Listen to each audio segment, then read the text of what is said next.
আমি elevator education থেকে Souvik sir কথা বলছি। আমি আজকে 2025 সালে দাঁড়িয়ে বিবিএ থার্ড সেমিস্টারের কথা বলছি।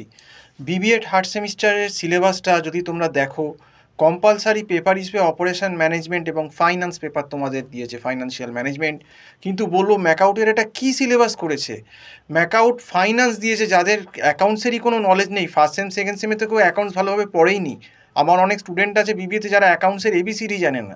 তো যারা অ্যাকাউন্টসের এবিসিডি জানে না, তাদের সিলেবাস দেওয়া হলো ফাইন্যান্সিয়াল, মানে ফাইনাল অ্যাকাউন্ট থেকে শুরু করে একদম ফাইন্যান্সিয়াল ম্যানেজমেন্ট, লিভারেজ, তারপর working capital, time value of money, risk return, derivative. মানে একদম, মানে কি বলবো, মানে একদম মানে হিমালয়ের সেই চূড়া।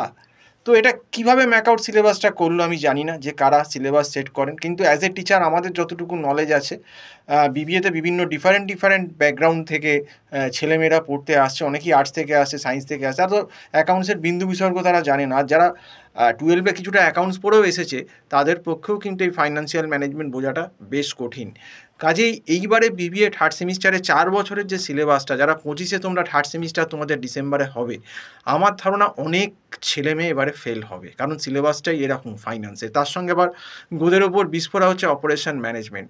জানি না তোমাদের কিভাবে হেল্প হবে, কিন্তু মানে এই যে ফাইন্যান্সের যে এবং অপারেশনসের যে সিলেবাস, এইটা কোপ আপ করা কিন্তু সাংঘাতিক শক্ত ব্যাপার। এবং সময় খুব কম, হয়তো ইন্টারমিডিয়েট সেম ডিসেম্বরের ফার্স্ট উইকই কন্ডাক্ট হয়ে যাবে। যদি ভাগ্য তোমাদের ভালো থাকে, দেখো কোনোভাবে কোনো কিছু হয় কিনা। আমি তো বলবো এখন থেকেই পড়া শুরু করে দাও। কলেজ কতটা তোমাদের গাইড করবে কি করবে না আমি বলতে পারবো না, কারণ কলেজের রিপোর্টও তো সব জায়গায় ভালো নয়। কিছু কিছু কলেজ হাতে গোনা হয়তো ভালো আছে, কিন্তু বাকিরা ঠিকভাবে ফাইন্যান্সের ফ্যাকাল্টিই নেই সেই লেভেলে যে বোঝাবে। এবং আরও ডিফিকাল্ট যে সময়টা কম, যে ছেলেভাবে অ্যাকাউন্টসই জানে না, তাকে কী করে ফাইন্যান্স বোঝাবে আগে। তো সিলেবাসটার মধ্যেই একটা গলদ আছে। আগে কোনো একটা সেমে অ্যাকাউন্টস দিয়ে তারপর আমার মনে হয় ফাইন্যান্স পার্টটা পরে দেওয়া উচিত ছিল। তো যাই হোক, আজকে এই অবধি বলেই শেষ করছি। নমস্কার।